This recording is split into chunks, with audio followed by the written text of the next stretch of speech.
Welcome back to Canadian Tire Motorsport Park as we are all set for the second race of the doubleheader weekend for the Pirelli GT4 America Sprint X National and Eastern Regional Championships at one of Canada and North America's, frankly, absolutely legendary venues.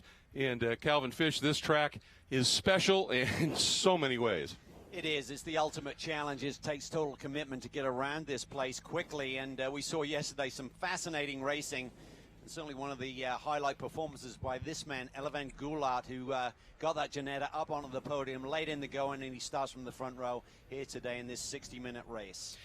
Yeah, it was spectacular watching what he was able to achieve, and just put on a stunning charge through the field, and pass after pass after pass at a place where you're really not supposed to be able to do that. That was the impressive part of it. Well, the car was performing nicely, and you give that man the tools, and he can certainly get the job done. Absolutely. Now, there was a car that was supposed to originally be on the front row. That would have been the 77 Park Place Motorsports Volt Lighting entry of Alan Brynjolfsson and Trent Hinman. Trent had put it on pole, but in the first race had that contact, broke the car. They had to actually, they're running, I think, their sprint car in this race. As a result, had to go to the back of the field. And that's a shame because Alan was having a great run going. He started from the front row and had the lead early. Just got turned there coming on the front straightaway. A lot of damage, a lot more than they initially thought. So their only option was to switch to the sprint car. When you change car, you lose your grid spot. So this could be quite the show from young Trent Hinman coming from the very back in that bright yellow car. We certainly won't miss him. No, and you'll see right there as it goes by the red, white, and blue Panos, the number 51 entry of Calvert and Keegan. That was the pole car in the AM category, and unfortunately they had to do an engine change in that car, so they too go to the back of the pack. So they should be fun to watch coming up through that AM category as well, as this field sets out, anticipating 2 formation laps. Again, very cool here, and trying to make sure that the field gets an opportunity to make sure these Pirelli P0s have a fair amount of heat in them as we get ready to go racing here. And there's just a graphic showing the front row, the Murillo Racing. That orange Mercedes-Benz joined up there by the white Ginetta of Girazzi and Goulart from Krug Speed. We take you through. Feel-good story of the weekend might be that car that qualified as a result of the changes up in the 3rd spot. Carl Whitmer coming here, getting all set to go with his normal co-driver, Marco Radicic, and his team. And Marco at the last minute couldn't make the trip. And Carl coming in, just a slight deficit in the points, was absolutely beside himself about, the points are going to go away, and ended up teaming up with Frank Gannett, who said, well, let's get you in a car. Entered his Mustang to run in this category, and Carl giving it a tremendous run in qualifying. Yeah, he really did. He'll start from the 3rd position on the grid. So look for some fireworks from him early on. And then coming off a podium result yesterday for he and Frank Gannett. So as you said, a great story. But so many strong cars up at the front. You've got James Clear and Stephen McAleer starting their BMWs from the 3rd row of the grid. They had a great battle here yesterday. They've had some great runs this year. That duo of Raphael and McAleer actually getting a big win at Virginia International Raceway. There's a look at the number 51, and this is of concern to them. They did what they needed to do, had that car in pole in this class, Cal, and they came in after that race yesterday 3 points in the lead in the class, and now they have to start at the back. They've got their work cut out for them. Yeah, but Mac Teagan is up to he's actually recovering from a little medical issue that he had leading into VI. I remember he appeared on site very late in the weekend, but was up to the task. But he said he's not 100% yet, but certainly feeling a lot better back into his training regime. And he and Preston Carver looking for a championship year. He's probably appreciating this cool weather here, because if you're not feeling exactly right and you've got a hot race day, it can take its toll. And another car to keep an eye on here, they've been quick from the off here, is the number 69 BG Motorsports Group entry of John Teesey, the team principal, and Thomas Collingwood, who's based out of, who is a Canadian. And they've been very quick here. And what can you say about that number 47 Nolasport Best Energy Group entry? There is the BGB car, that sort of crocodile skin looking machine. And that Porsche, but right behind here, you see there's the 24 of Whitmer in the Mustang with that white side and black center. But right behind him is that Nolasport Porsche, which yesterday got their 5th consecutive win. They're on a roll. Talking to the drivers this morning, both Jason and Matt, they're really concerned. They've been having this weird vibration all the way up to right at the end of the straightaway. They say it goes away, but they've had the car pulled apart looking for it, and it's quite severe. So even though they had a win yesterday, a lot of concern in that camp about what exactly is going on with that Nolasport Porsche. But boy, has it been on form this year. The setups have been superb. The car is really dialed in. But they admitted that there's a bit of a break with Hinman getting pushed to the back of the field if they're looking for overall victory once again. And just to finish or tell the story a little bit on the number 34 Murillo Racing, Fuji Mercedes, the orange car of Fasnacht and Shimshak. I mean, Fasnacht obviously had that tremendous weekend in sprint at VIR where he won both races, but they had some issues in Sprint X. They've come here in the first Sprint X race. He got into some contact with Brynjolfsson, ended up doing a stop and a hold penalty that put him back in the pack. In the sprint race a little bit earlier today, had an off and said, totally me, I messed up. I think we're going to see him out to prove something here. But of course, Shimshak will be starting this race, and well, we know his credentials. Yeah, we do, and he's very fast, and it might be good. It might be good for Shimshak to be starting this one, turn it over to Matt. It hasn't been a smooth weekend for him, so, but they'd love to rebound here today, and of course Matt has another sprint opportunity tomorrow late in the day.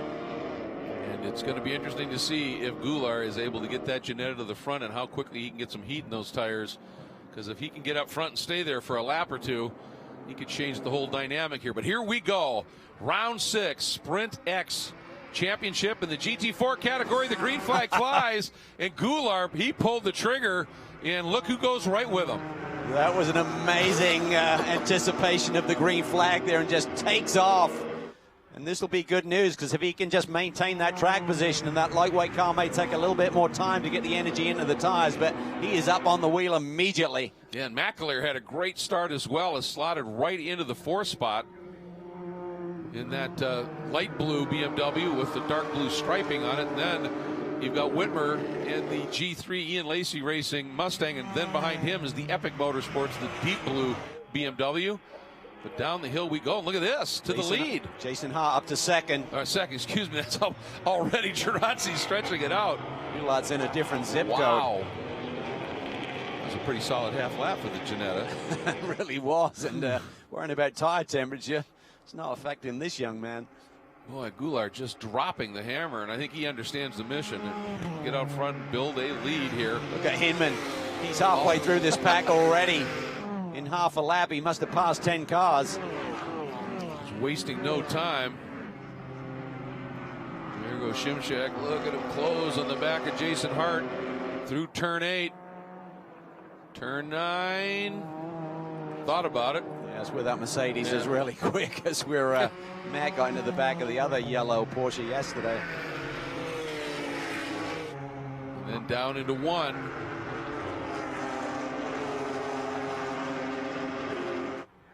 Boy, Goulart is just making good his escape. Well, I think Gerazzi, his teammate, got a lot of confidence in that opening stint yesterday. Yes. So if Goulart can bring this car in the lead, I think Anthony has the ability to maintain that. Hinman still cutting through this field. Yeah, just slicing underneath. I think that was, Grahovic. Toby Grahovic, a former touring car champion here in World Challenge competition. Hinman wasting no time. Of course, the farther up the field you get, those passes get a little bit more difficult, genuinely. Sure do, but you know that his teammate's going to be up to the task as well. Alan has been very comfortable here. Spoke to him this morning, Alan Brynjolfsson, Hinman's teammate, and he said, I proved something yesterday that I am comfortable out front. He said, I've never really been there. And he said, it felt good. It felt easier out front. So he said, you never know until you're in that position. Shimshak, a lot of speed through turn 8.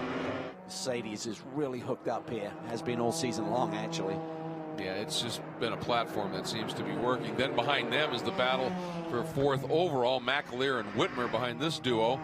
There's McAleer, and then Whitmer in the Mustang. And behind them is James Clay and the number 3 Epic. And Leah Fuge spoke to him this morning, caught him grabbing a coffee at the hotel, and talked about yesterday. He had that big charge where basically James Clay seemed to almost wave him by so he could go on the attack, and suddenly he said, I just used up the tires. I had no front tires left. And that was why he kind of plateaued there. At this stage, after 2 laps, Goulart's margin, 2.8 seconds. It's a statement. That is. It's fastest lap by 0.8 of a second.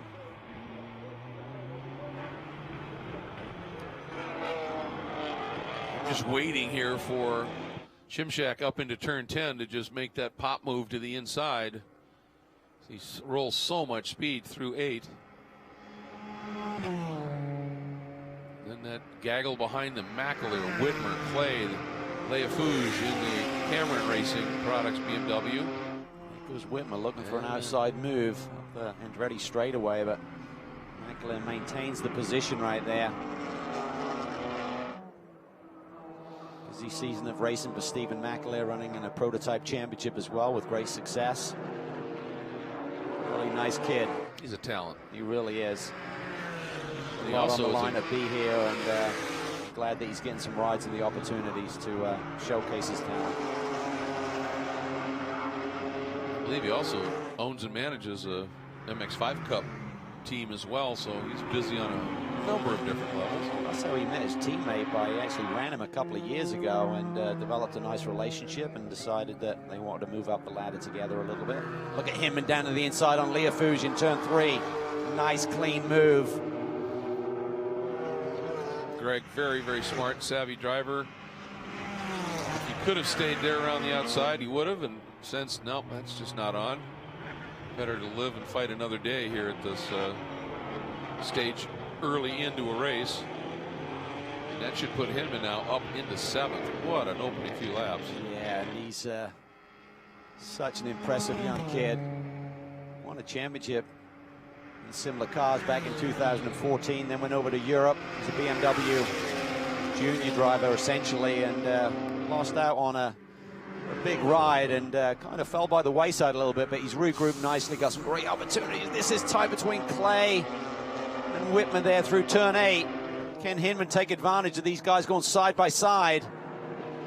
Oh, and look at that. I think Trent may have gone right to the apex in 10, and Clay said, no, I've been had there before. I'm not going to let it happen, and put his car right where he wanted to. But interesting to see that different horsepower curve, if you will, as Whitmer, getting out of Moss, was able to come up, get alongside, and actually get ahead a little bit of McAleer. But by the time they got to the end of the straight at BMW, that just seemed to, that power, he just seems to keep accelerating, and came right back up even. It's going to be a good little battle, I think. And I'm curious because we talked about it a little bit yesterday that the BMWs took a BOP hit in terms of running a slightly lower power stick, as they call it, on the BMW. They thought they'd be struggling at the end of the straightaways, but it doesn't seem to be showcasing itself. Yeah, not much. In these rounds of the championship. Once again, watch here for Whitmer in that Mustang. Not quite as close as he was coming out of Moss, but is going to make him go the long way around again. Yep. That seems to even out.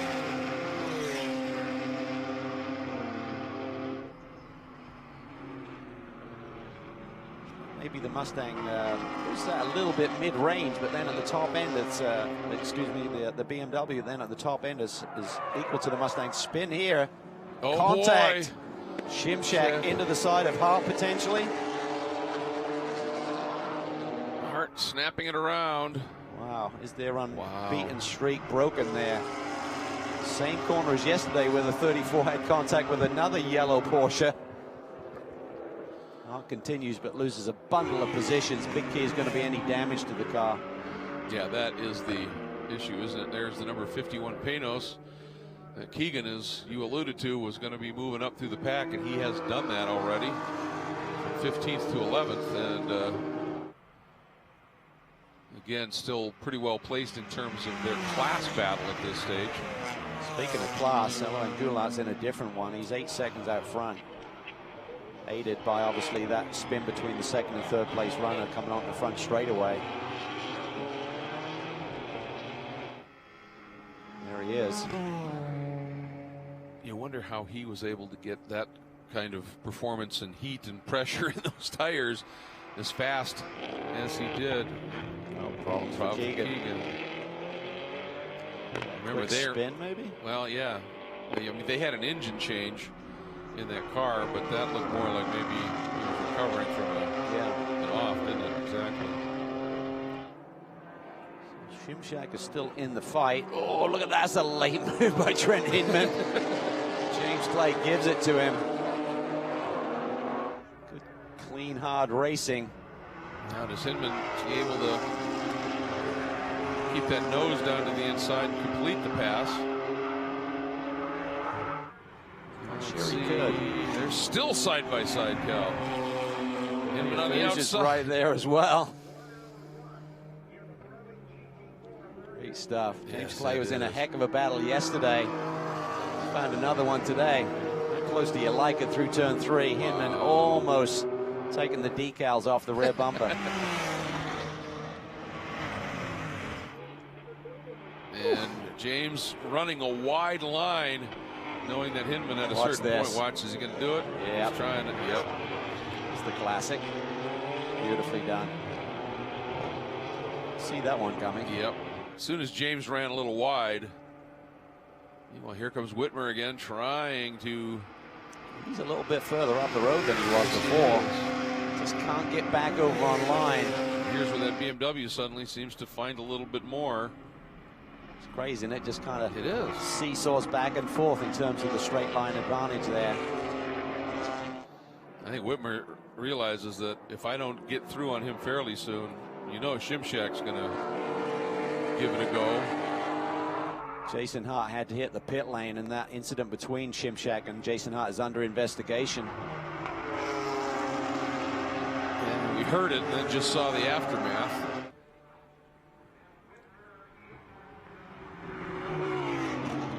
So Hinman, can he close the gap on Shimshak and company? He's got around Clay, he's gapped him, let's take another look. Oh, happened really early. Yeah. I wonder if Jason kind of ran a little bit wider line through 9 and then tried to get back over and set out, but Shimshak had already filled the slot. That could very well be. All right. Doesn't seem to face Shimshak. He's back on the attack again. Not at all. And that time Whitmer just didn't get through Moss as well as he has in the previous couple of laps, and that gives McAleer a little bit more of a gap coming out. Whitmer will close it up, but then McAleer able to solidify things and hang on into 8, and Hinman is starting to close on these guys as well. Yeah, this is going to be a key lap. I'm really curious to see what lap time Hinman runs in comparison with this trio in front of him, with clean air on the front of that Volt Racing Porsche Cayman.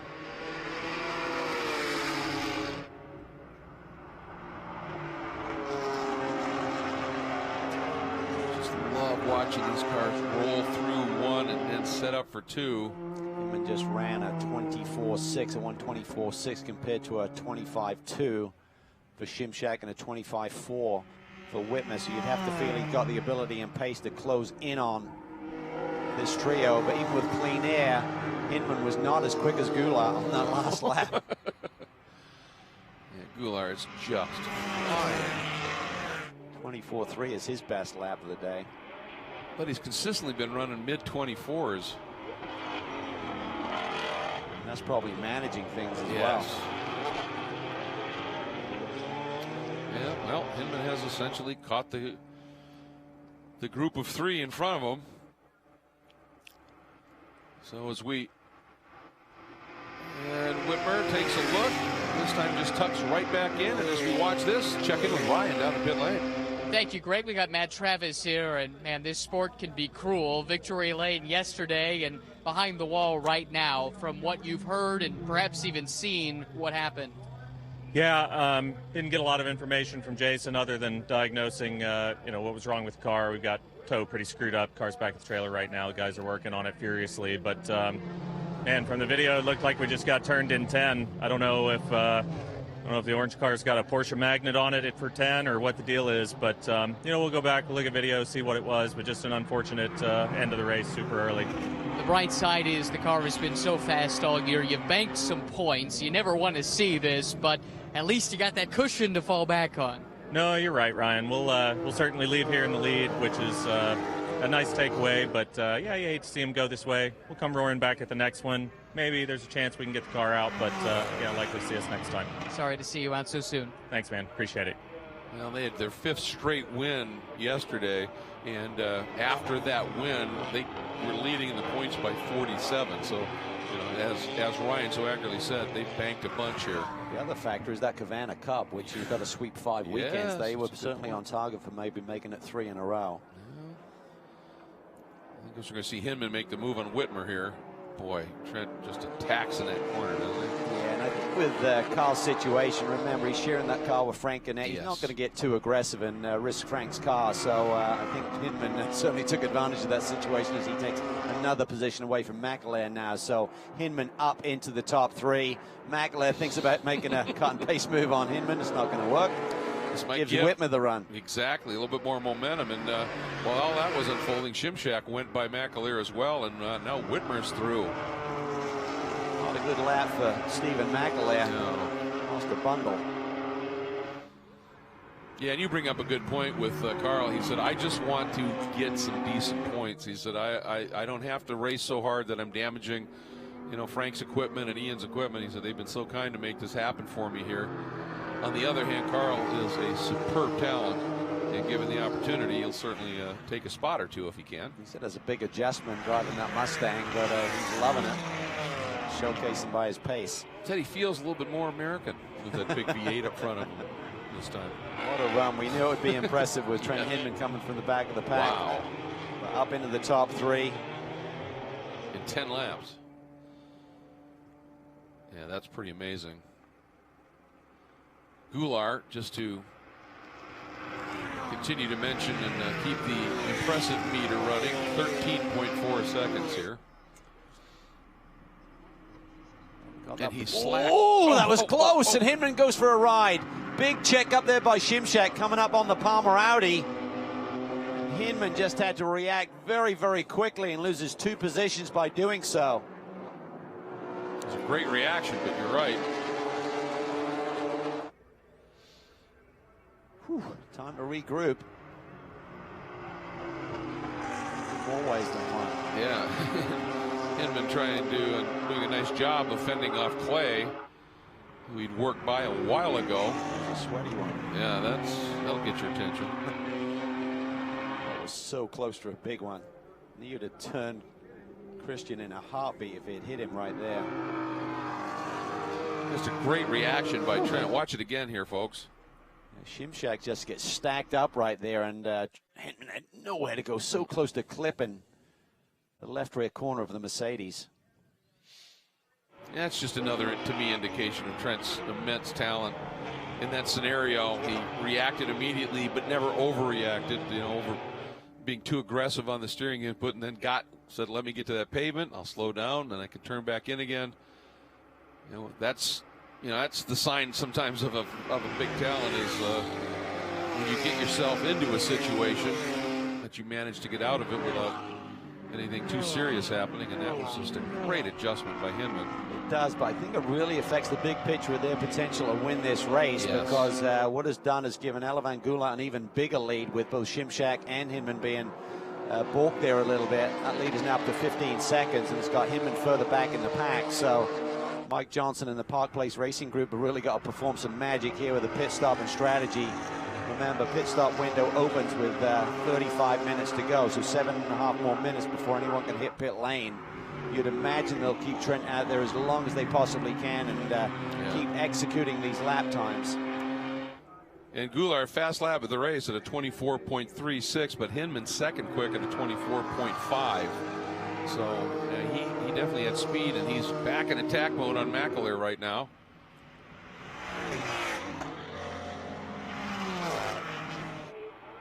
What a racetrack this is. It takes so much commitment, particularly when you're trying to move the chess pieces around and figure out a way to get through for position. You know, Whitmer impressively has a lap in the 24s as well. Only 4 cars do, and he's one of them at a 24.9. Yeah, really great run. Hinman, Porsche side by side with the BMW right there. Can't quite clear him. McAleer doesn't want to give it to him. Late on the brakes, big twitch there. Yep. That was total commitment by Stephen McAleer. Now watch Hinman maybe into 10. No, not this time. It's just that mid-range torque up the straightaway that the BMW seems to be down a little bit. Yeah. But then it's just pretty strong right at the peak.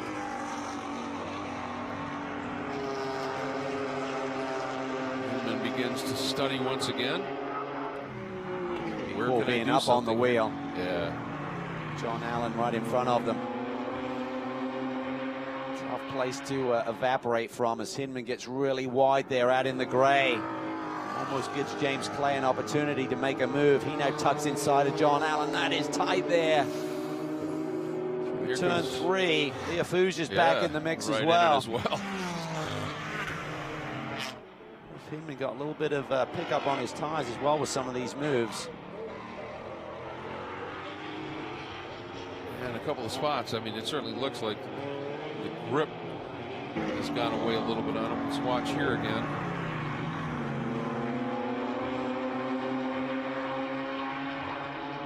Yeah, I think he was awfully tucked up underneath McAleer as well, so. He's definitely out of bounds in terms of track limits, but I think that's just a racing situation that got him out there. I'm not sure the stewards will do too much about it. They may just get on the radio and just give him an initial warning. Just think about where you put in the car. So we look at Goulart here, who is almost 15 seconds to the good right now. And quickly getting back to the Hinman running wide at 2. Again, he certainly didn't gain a position, and he didn't gain an advantage. He lost as a result of it, and it was in traffic. Yeah, that's right. He didn't gain anything there, just saving himself. Meanwhile, Goulart just clicking the laps off here.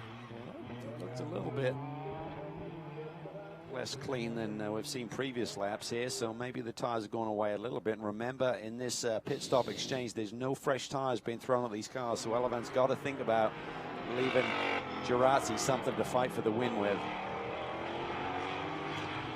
That's part of the teammate game, isn't it? Because the teammate gets upset when you pull into the pits with a big lead and hand him a car that the brakes are squealing. Everything's steaming. Go get him, mate. Here's a heap. Go.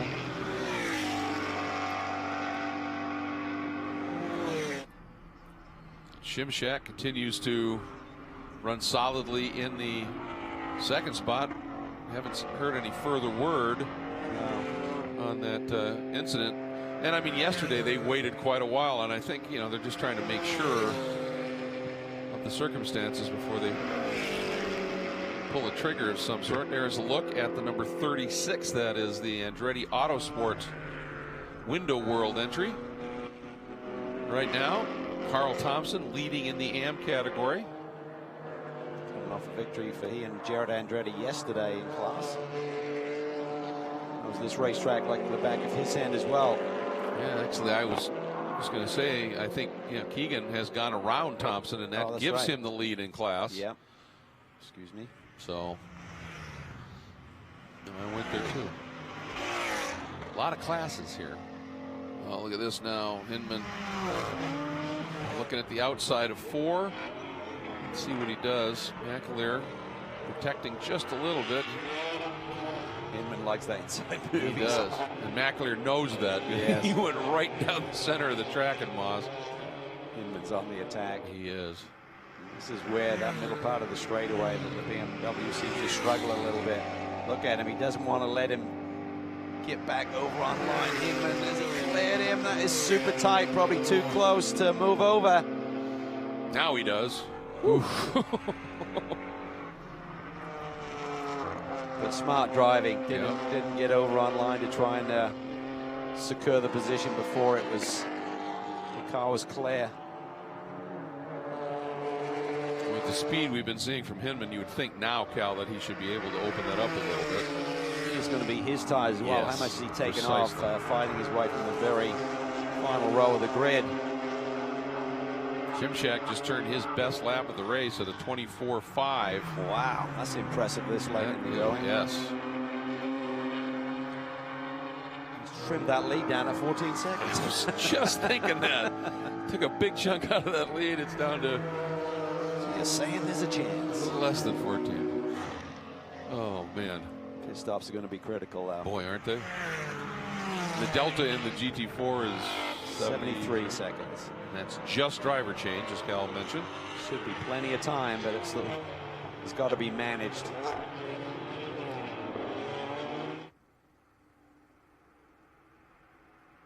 This is interesting. And good to see the Nolasport car back out, but guess who's right behind him?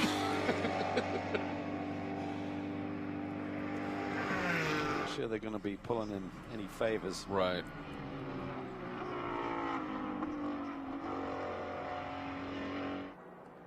This is exactly where it happened. And I just wonder if Jason, when he swung out there from turn 9, did go back online. And that's making that comment without any evidence to say that's exactly what happened. Just looking at the... Oh, damage Thompson. right front and left front. This is right before the pit stop window opens. So if we go yellow here, that will delay things. Is that the entrance to Moss? Looks like it, yes. Wow. I wonder if something broke on the compression. That's interesting, yeah. He was right behind Matt Keegan, remember. It was a battle for the AM class lead. And you can see the right front, the suspension is broken, but there's bodywork damage on the left front as well. And full course caution. As you said, right as that pit window That would hurt normally this have man. opened, isn't it? That hurts Elevan big time. Yes, that it lead is does. going to evaporate. And the pits will not be open, I believe. That is the discussion that's been had. We haven't seen it so far this year, but that's the discussion that's been had, that we should see a full course yellow right before the pit stop window. They'll stay the pit stop closed and delay that opening. And getting confirmation of that very thing. So, yeah, this big margin he built up, hoping to hand the car over to Anthony Girassi. This really helps. Give him a big lead. And Hot place in teams like doesn't it? that. Yeah, big time.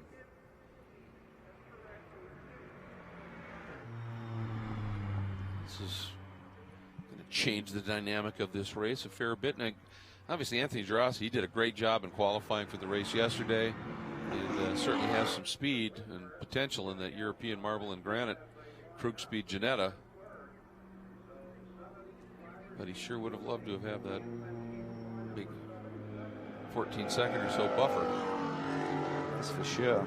And interestingly, Hart being back out in that Nolasport car, being a Pro-Am category car in the national championship, they will accrue points in the overall order.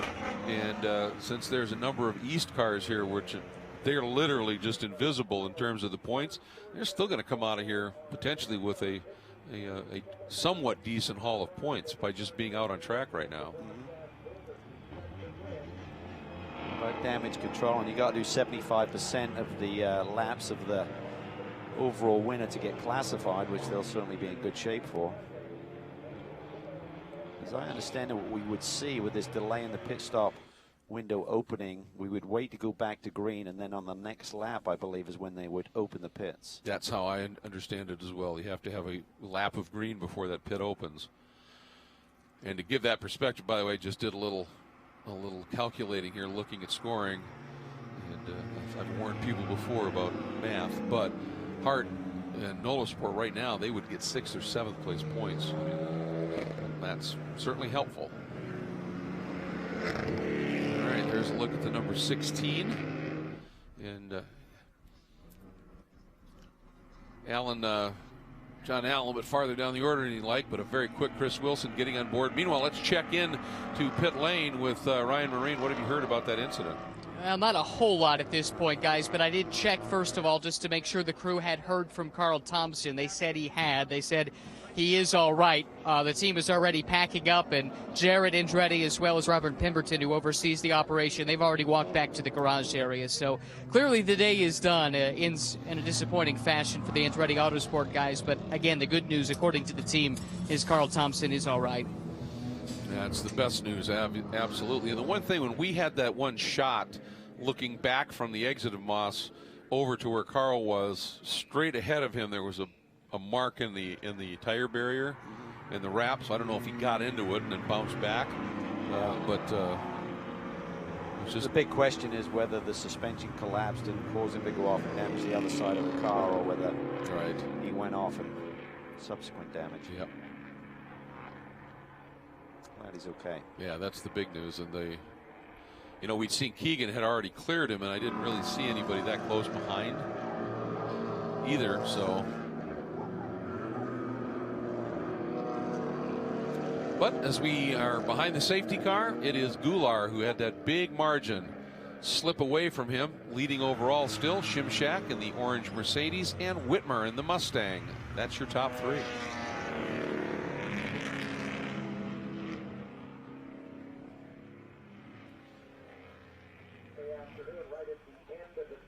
Oh, that's good news. There's Carl. Give me a high five to the crowd. He's a very talented driver, team owner, and has had a lot of success in a lot of different divisions, hasn't he? Well, the Andretti team has been so impressive this year, particularly young Jarrett, and I think some of that, not all of it, but certainly some of that will be because of Carl Thompson's guidance. Certainly Jarrett's dad, John, has put together a really impressive group of people to run the car, led by Robert Pemberton. But I think the reason they have Carl Thompson there is just he's run these cars before, he knows what it takes, has experience in this form of competition. So I think that's a great ally and you know, a channel to source. Yeah, absolutely. As you said, they've run these McLarens for a few seasons now and have a pretty good data book on them. Just looking back through this order here, drivers that, and there's a look at the left side. You can see the bodywork damage. The reason I think about suspension is because you got that big compression there. Yep. And if something does give way, it's just going to send you for a ride up into that gravel area. Well, and that's, I think, the other point that supports your theory there is where that right front suspension was clearly broken, there was no bodywork damage. So, you know, if it was broken by contact, you would, at that level, you'd expect to see some damage around there.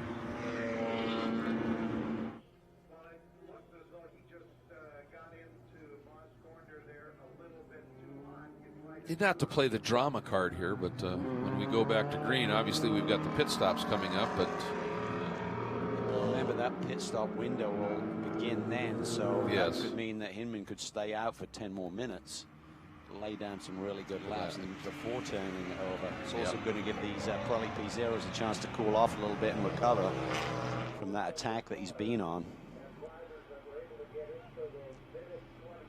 So we could have a 10-minute little sprint shootout here before we see any pit stop action amongst the leaders.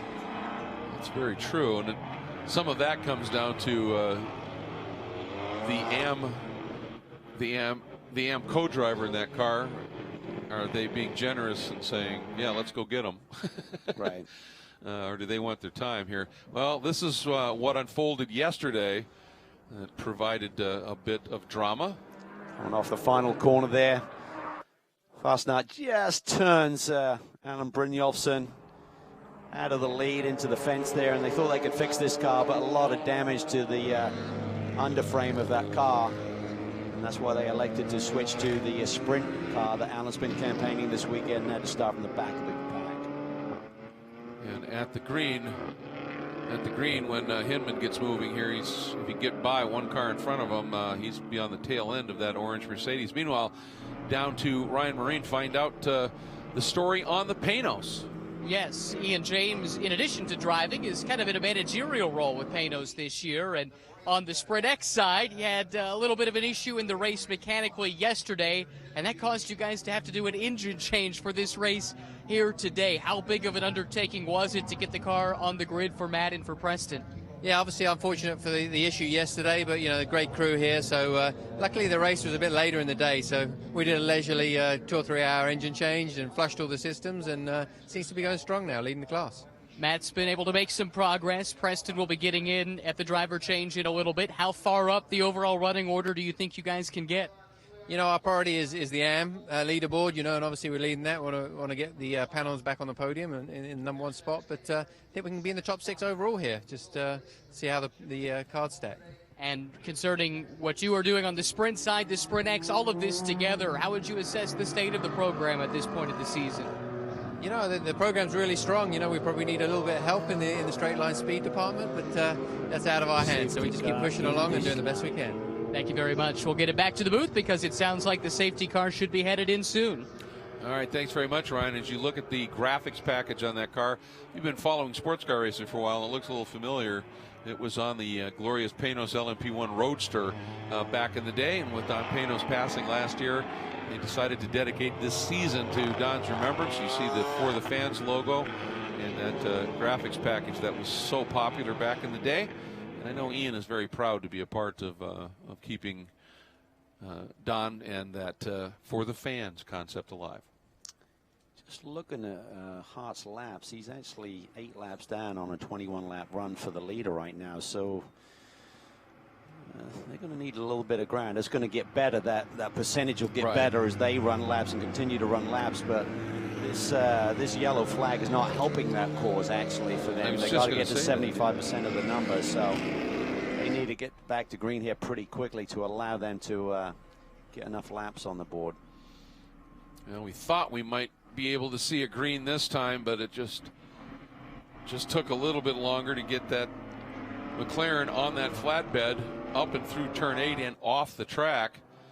And there is a certain go no go point for a restart, and they got to that point, and that tilt bed still had not cleared the point that he needed to, so they had to keep that light on. That's just by rule. And we are getting confirmation now, Cal, from race control, as you speculated, it will be green, then the pit will open. Yeah. So that doesn't mean if you're at the tail of the pack, if the leaders see green, you can duck in. Right. You have to also see the green flag, so it gives the first opportunity to the leader. Otherwise, you just sit way back. Yeah, exactly. 10 seconds behind and just duck in. I'll tell you, when we do get back to green, when the stops unfold, I would keep an eye. He's deep in the pack right now, that number 16, Auto Technic. Roll Tide, Alabama entry. As John Allen will be turning over to Chris Wilson, who's had an overall pole this year. And problem for him is with the safety car and then that window. Less time to work with, but better track position relatively. All right, you can see early indication from the safety car this time as those lights go out, letting everybody know we are going back to green. Elavan just trying to run a little bit of speed through these corners, get the tires cleaned off, get ready for go time. This will be a fascinating little sprint session. It will. And for him, he needs to clear the Nolasport car as quickly as he can. So what's going to be interesting is it's conceivable that this pit window, with the time ticking away here, by the time it ends, you could have 5 minutes left in the race. Yeah, you take 10 minutes away. We go green here. So, yeah, 10 minutes or a little bit more. Yep. 10 to 12 minutes. So, like I said, some of the co-drivers write the checks for this stuff, and they may be going, but that's not a lot of drive time here. All right, well, it's going to be settled here at the end of this lap. As we go back to green, Goulart rolls into the throttle. That European granite and marble Krug-Speed Ginetta leaps away once again. Oh, somebody dropping tires there at the exit of 10. Jason Hart stays on it. He doesn't give Hinman the clear path. Clay just immediately on the attack. Hinman slides down to the inside to clear that traffic. And Clay and Leofouge were side by side as they came down the front straight as well. A cut and paste from yesterday in terms of the battle they had. That was intense. Exactly. Great fun to watch. I'm sure it was nerve-wracking. And now that all the cars have taken the green flag, pit window is open. Yeah, so I'd say they got to do it between now and about 12 minutes left on the board. So it'll still be a 10-minute window, but certainly, as you said, that gets a lot closer to the checkered flag time. McAleer hit that bump, floated a little wide. Fortunately for him, doesn't have any real close behind him because Clay and the dark blue BMW behind, and then that orange and blue BMW of Leofouge have been working each other over a little bit. Well, this will be key in terms of the experience. Who panics a little bit and pits immediately, or who thinks about it? The game plan of keeping your faster driver in as long as you possibly can. With the rules, the lower graded driver had to qualify for the first race and your faster one, and Mike Johnson does the reverse. He brings Hinman in. Interesting. That's a strange one. Yes. I quite agree. And McAleer in as well. So Justin Raphael will be waiting to go. And I'm intrigued to see what happens here with the car of the 24 for Gannett and Carl Whitmer, because Gannett really just kind of putting this together to help Carl get some points. And knowing Frank, he might just say, nope, you stay out as long as you need to here, and let's see what we can do to maximize points. Brynjolfsson now behind the wheel. As I said, gained a lot of confidence by leading those early laps yesterday. Maybe just about, oh, there's a problem here. Uh-oh, something's not right, yes. Yeah, they're not liking something they're seeing here. Oh, they're changing tire.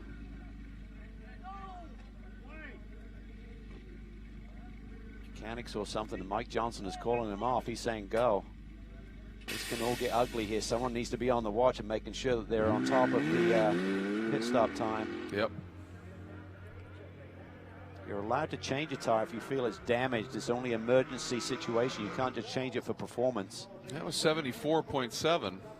So Johnson, he was on the clock, but the question is there some issue on that car that in the like?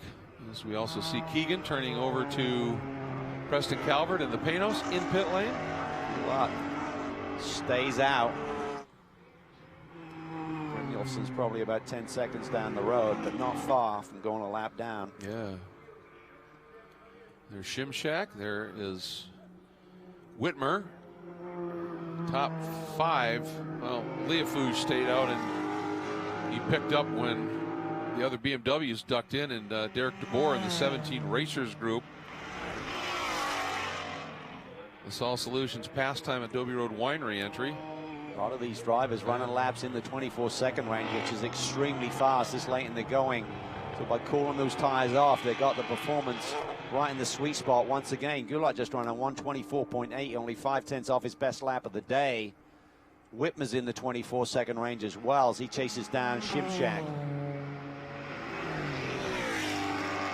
Well, the one nice thing, that long caution, the heavier cars that take a little bit more of a toll on tires get a little bit of a break.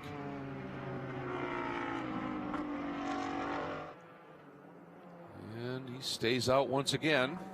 Yeah, he's got about 6 minutes to play with, so I'd say maybe a couple more laps if they want to maximize elements. Well, apparently the Krug-Speed team and Girazzi have said, go, man, go. Here we go. Shimshak in. Some teams elect to use a driver helper. Other teams elect to let the drivers sort it out themselves.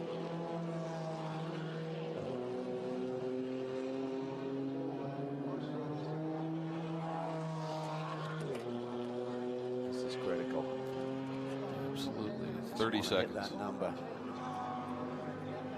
There's plenty of time to do this. Then just don't panic. Manage it. Out of my family at home. 45 seconds, and they are more than within the window. Now it's a matter of having your delta right from pit exit, from your pit stall to pit exit. The teams work on this through the course of the weekend in terms of identifying how long you need to be stationary and There's also a little piece of equipment they can use, a little time that will be up there just indicating to the driver if they're underneath or above that delta. Not that you can do a lot in terms of speeding up, but you could certainly slow down a little bit if you think you're going to beat the time. Here comes Brynjolfsson, so this will be the overlap here. They sat for a long time, Cal, and they end up at 77.2 seconds. That was not well managed. No. And way too many seconds on the board there. And Goulart in. Girazzi waiting, up and over the wall.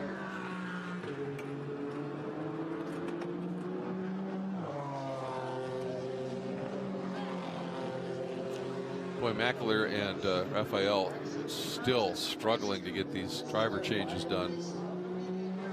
Same for the Panos. Yeah, that's some pain there. Yeah. Pain for the Panos at 130. That's 90 seconds. Yeah, Mackler and Raphael at 145, Cal.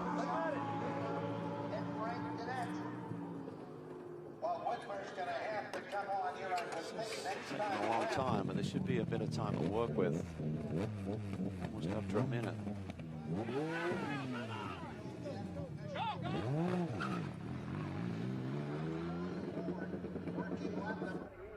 That's interesting too. They left some time on the table They as did. well. This is really going to aid Bunch. Wow. Brynjolfsson and guys like that. Yeah. And you could see the driver helper was kind of leisurely walking around. And here comes Fasnacht now. Yeah, and he's in a rhythm. Yep, and he's through. Whitmer Girazzi needs to get up on the wheel quickly because Brynjolfsson is not that far behind Fasnacht. He'll be coming through turn 2 right now. And Whitmer now in. He's going to be turning over to Gannett. Ian Lacey and his group can fine-tune a nice pit stop here. They could put Frank right out in the pound seats in terms of a great position. Here comes Brynjolfsson. He's going to be in a rhythm. He needs to attack immediately before Girazzi finds his.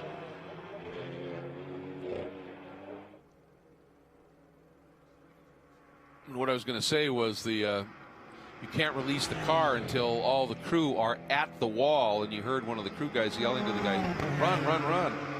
So he was being a bit leisurely. All right, Brynjolfsson, is he going to stuff it down the inside here? Girazzi trying to fight him off, and does. That was super close. I was not afraid to be on full commitment there, and Anthony just took it away from him. Slid across his nose. Luckily, there was no contact there. A high-speed entry corner.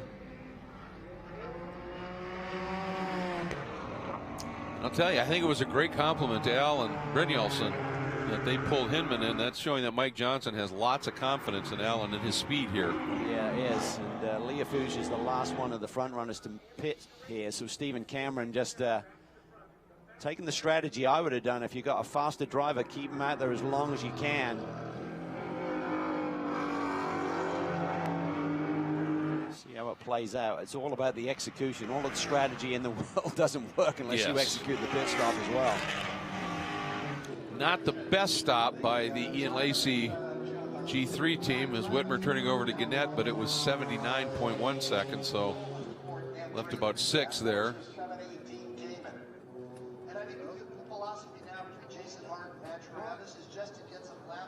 going to be key. But they had a situation earlier in the first half of the race with Jason Hart behind the wheel. Contact made. Surprised they're looking at the mechanic there, the assist, having to release the shoulder belt. Typically the driver coming in does that before he jumps out of the seat. Cameron waves him on. There's Steve Cameron there climbing back on the box.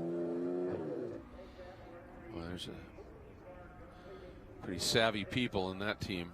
Stephen Cameron, Rick Cameron. They're long again. They've lost time too. Yeah.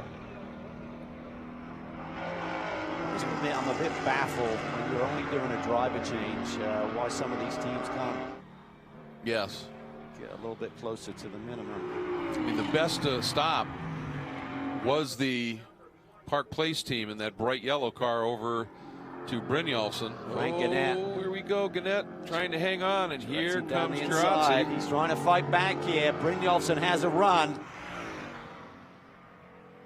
Does Frank see him? I'm not sure he saw him. You should see that bright yellow car, but he's just looking ahead, I think, right now. Pit windows closed. And you heard the announcement from race control. Pit window is closed. Yeah, I thought it would be about 12 to go. And as I was saying, the best stop was Hinman to Brynjolfsson, and that was at 74.7 seconds. And that was with a bobble and a little bit of confusion with the mechanic wanting to change that time. Curious to know what the mechanic was seeing, why he wanted to make that call to change the left rear. And Mike Johnson calling it off. Brynjolfsson to the inside. Frank Gannett shutting the door. Good stuff, Frank. Way to go. He's not giving up on this. Not at all. A big slide by Brynjolfsson. Hangs on to it. Well, does he have a tire issue? Yes. There's the question, isn't it?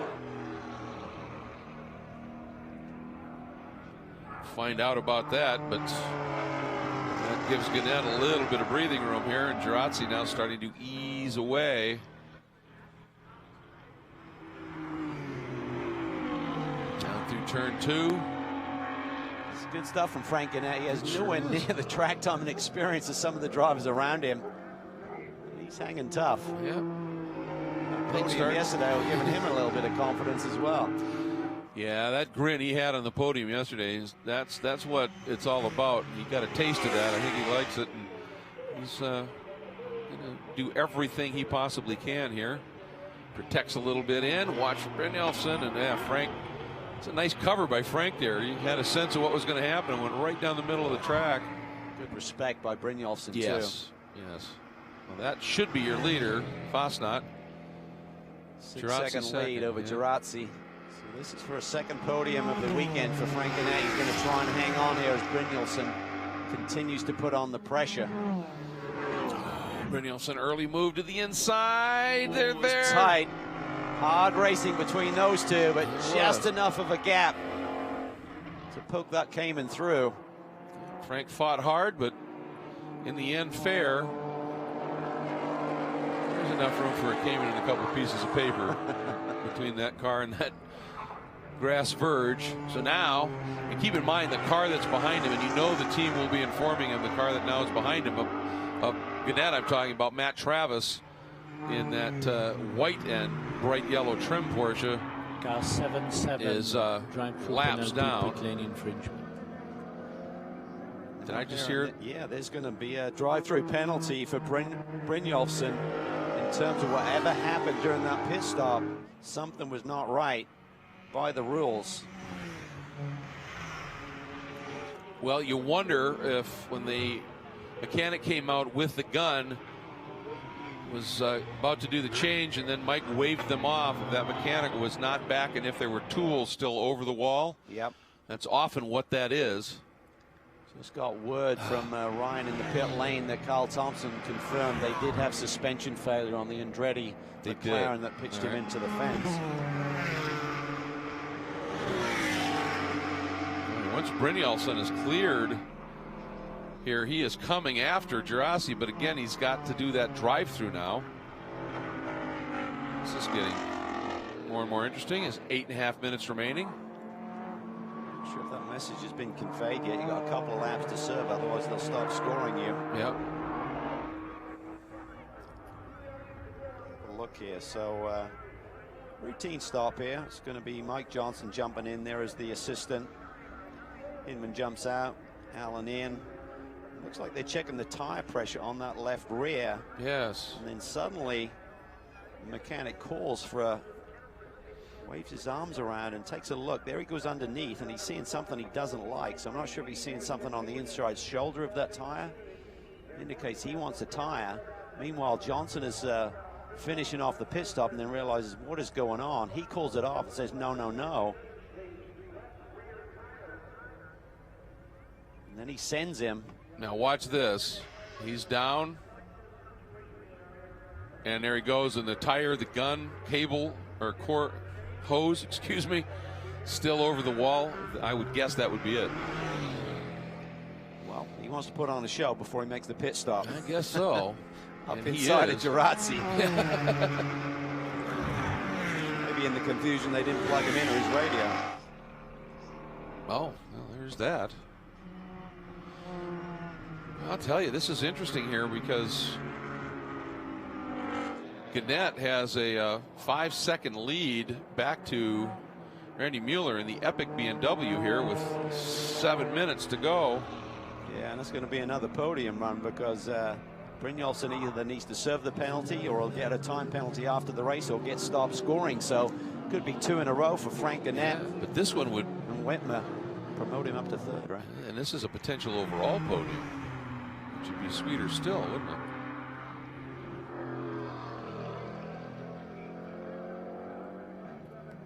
Brynjolfsson. I'm sure the team lobbying and trying to figure out what's going on, but I think there was fairly clear evidence there, Cal. I've never seen one reverse once it's been up there. Yeah, exactly. You can waste your breath if you want.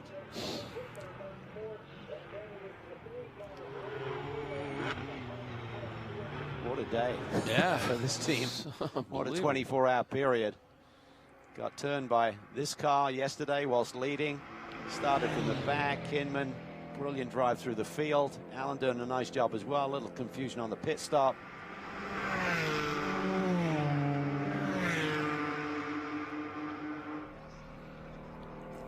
Coming got up the message. Yeah. This Pirelli GT4 America Sprint X weekend has been fraught with drama, hasn't it? Staying out. Well, he's at the point now that if he doesn't pit next time, I would think they'll just say he's. Yeah, I could just see another pit board up there. Yeah. And here is Gannett and Nair. This is going to be the battle. 5 minutes Mueller to and go. Quinlan, yeah. These 2 BMWs run down that Ford Mustang of Frank Gannett for that final podium position. With 5 to go, was that about 3 laps? Yeah, it could be 4. Yeah, that's a good point. Vosnot's well through here. A nice bounce back for Matt Vosnot. Anything but a smooth weekend for him. And the interesting thing for me is, I mean, that incident with Shimshak and the Hart car, we've heard nothing more about it, have we? Not sure if they didn't have a better view of it. Maybe something they look at in post from onboards or something. But yes. If they didn't get a good high camera shot of that. Very early in the corner. It wasn't like they were getting into the apex of turn 10 before Jason was spun around. Right. I mean, if they had decided it was just a racing incident, normally we get word and we see it come up that says no further action. We haven't seen that I recall, or heard it. So this battle right now is basically for 5th overall between the dark blue Epic Motorsports BMW in the hands of Randy Mueller. Right behind him, Sean Quinlan in the Stephen Cameron Race Products entry. Report from Ryan Marini says the 77 team believe that the infraction is for the air hose, but they're saying they do not see anything wrong from their replay. So I guess they want to live to fight another day. But the other problem is for other teams, when they see that message, they're going to strategize around that. You bet. So you can't suddenly reverse the decision after you've displayed it, because that's not fair to the teams who believe that you're going to serve a penalty either.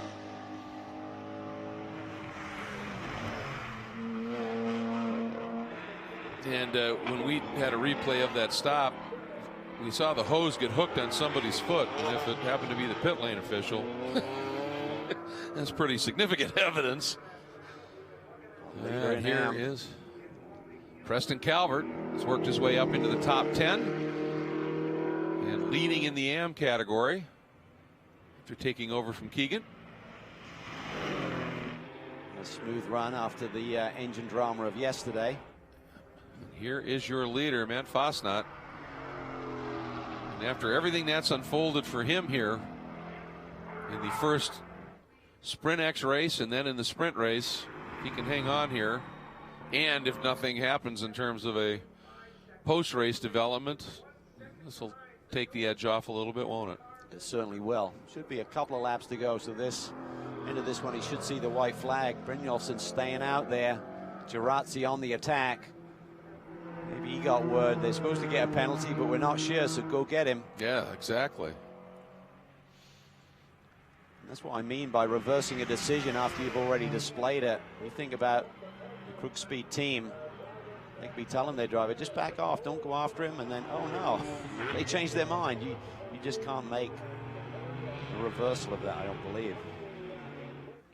And right now, I mean, Brynjolfsson is leading in the Eastern Pro-Am category. Girazzi second in the Eastern Pro-Am category. And Gannett third in the Eastern Pro-Am category. So the class win. It's big implications, yeah, absolutely.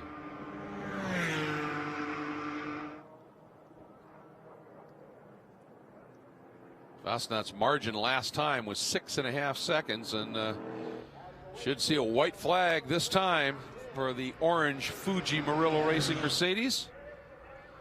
And I have to give Matt due credit in the sprint race earlier today, and here comes Brynjolfsson late in the going. Wow. But to give Fasnacht credit when he said that one was completely on me. Yes. So, but this is interesting.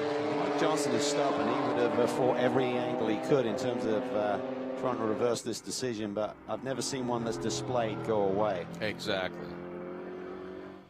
So, Fasnacht at this stage continues to lead. There is second overall, leading now in Eastern Pro-Am is Anthony Girazzi and the European Marble and Granite Crook Speed Ginetta down into Moss. What a weekend for these guys. Oh, fabulous, huh? Beautiful. Cars really look good, strong around this racetrack. Battle there between Mueller and Quinlan. Absolutely. Look in the background here. There's Hart, who's down a number of laps in that Nola car. Here comes Frank Gannett, who would be sitting second in the Eastern Pro-Am. He's kept the gap there. He hasn't had those BMWs to catch him. No, great nice drive run by Frank. Superb.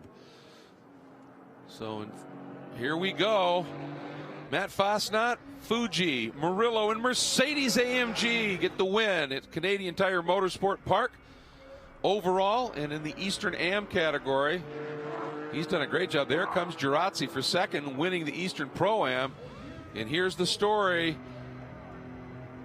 Looking to see what happens behind Girazzi as he's already come through. And it is Gannett. Great run by Frank Gannett to come through and take third overall and second in the Eastern Pro-Am category. Right there in the number 24 G3 Ian Lacey Racing Mustang. I mean, Carl Whitmer doing a superb job, but I think this is the drive of Frank's career. He hasn't been racing very long, but what a drive he put on. Fighting tooth and nail with Girazzi. Here comes Preston Calvert. He is going to win the National AM category along with Matt Keegan for Panos in the Avezzano GT. Big day for them.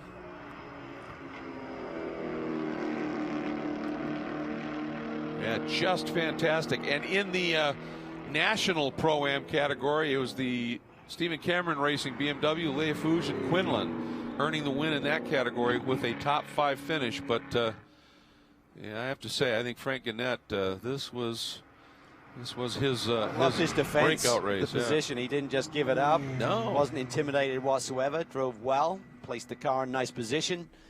Didn't give Brynjolfsson much room, but just fought him hard but clean. Yep. Really smart. When you look at Fasnacht's last lap, and he had a margin, was a 27.9, Girazzi a 27.3, Mueller a 27.4, but Gannett a 27.5. I mean, you know those guys behind him were pushing. Just superb. And now for Fasnacht, obviously, hoping that there's nothing that unfolds post-race here. That would be the... I hate to laugh, but that would be the icing on the cake if they suddenly reviewed that incident with his teammate and Hart early in the going. Seems like an eternity ago, doesn't it? It does. Yeah. Huge amount of time ago. But for now, he gets to pull into victory circle. A beautiful Mercedes. They come in, and we're getting down to him with Ryan momentarily here. Yeah. It's their second victory of the year. They won at Coda. Yep. Opening rounds of the championship. Nice bounce back.